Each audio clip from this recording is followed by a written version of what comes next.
nicely. I'm sure as we go on with our discussion, you will realize the difference between contradictory and entailment. Let us now differentiate the two. Contradictory is a sentences that make opposite statement about the same subject. Examples: Edgar is married.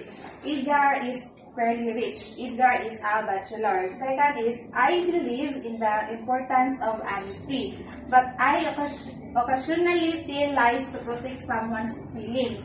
That's a contradictory. And next is entailment. If one statement is true, the other must also be true. Example, there are tulips in the garden. So there are flowers in the garden. Second, all mammals have hearts. So dogs are mammals. Last is, John passed on his math test. So John passed his final exam.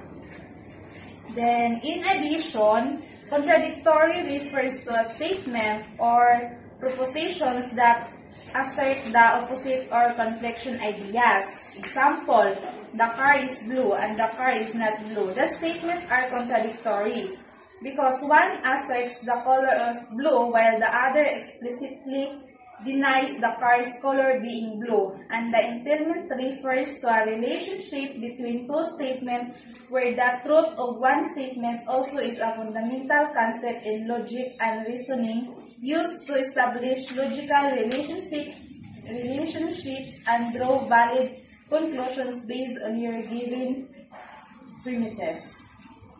Did you understand the difference between the two terms? Yes, ma'am. So let us now proceed to our next activity. For your understanding of the topic for today, you are going to write your own statement of contradictory and entailment. 2 for contradictory and 3 for entailment. I am clear? Yes, ma'am. Good. You may start now. And give 10 minutes.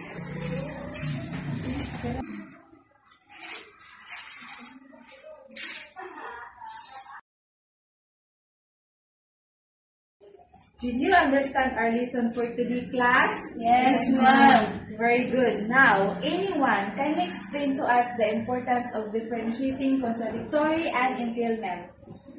Yes? Contradictory is a sentences that make an opposite statement about the same subject. An entailment is if one statement is true, the other must also be true. Very good. And how about the example of contradictory and entailment? Yes? The example of contradictory is Edgar is married, Edgar is fairly rich, Edgar is a bachelor. The example of entailment, there are tulips in the garden, there are flowers in the garden. Excellent. I am glad that you are able to understand our topic for this morning.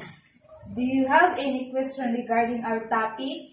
None, ma'am. Since there is none, we will have a short quiz.